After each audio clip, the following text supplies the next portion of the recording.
नमस्कार बंधुरा मामनी ভিলেজ ফুডে আপনাদের স্বাগত জানিয়ে আজকে নতুন ধরনের একটা রান্নার রেসিপি শেয়ার করব। একদম ভিন্ন রকমের ভিন্ন স্বাদে। আমি দেখুন গাজর নিয়েছি, গাজরের আমি আজকে চপ বানিয়ে দেখাবো খুব সাধারণ আর সহজভাবে। আপনারা ধৈর্য সহকারে পুরো ভিডিওটা দেখতে থাকুন, আশা করছি ভালো লাগবে। দেখুন আমি গাজর নিয়েছি, গাজরগুলোকে আমি ছুলে কেটে নিচ্ছি, দেখতে থাকুন। এভাবে আমি গাজরগুলোকে প্রথমে ছুলে নেব। এভাবে আমি গাজরগুলো ছুলে নিচ্ছি।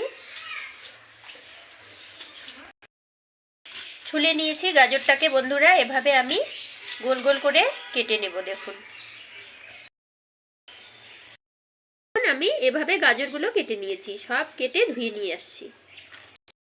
চলুন বড়াগুলো ভেজে নেওয়া যাক।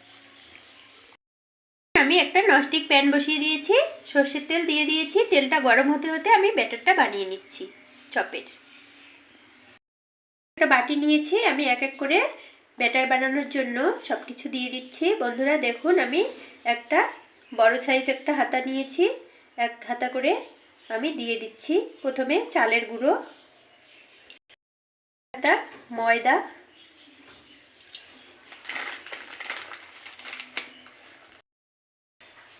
এক হাতা বেসন দিয়ে দিলাম,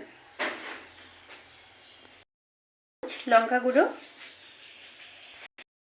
এই লবণ, এই হলুদ গুঁড়ো, কালো জিরে। আমি সবকিছু একসঙ্গে মিশিয়ে নিয়ে আস্তে আস্তে জল দিয়ে ব্যাটারটা বানিয়ে নিব।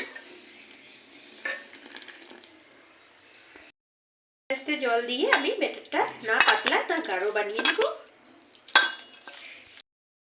আমার ব্যাটারটা কিন্তু রেডি, না পাতলা না গাঢ়। দেখুন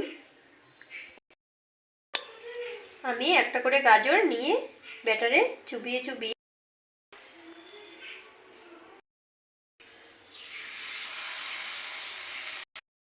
এভাবে আমি দিয়ে দেব সবকিছু।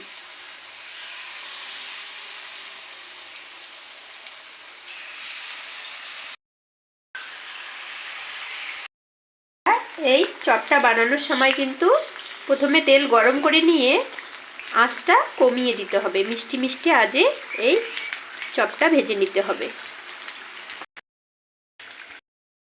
এখন আমি চপগুলোকে উল্টে পাল্টে এপিট ওপিট করে ভেজে নেব।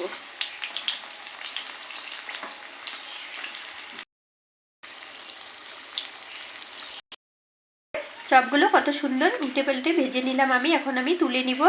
বন্ধুরা বিকেলবেলা কিন্তু মুড়ির সাথে বা চায়ের সাথে খেতে গাজরের চপ কিন্তু অসাধারণ লাগে। আমরা আগেও বানিয়েছি, আপনাদের সাথে আজকে শেয়ার করলাম। কেমন হলো আমার চপটা অবশ্যই আমাকে কিন্তু কমেন্ট করে বন্ধুরা জানাবেন।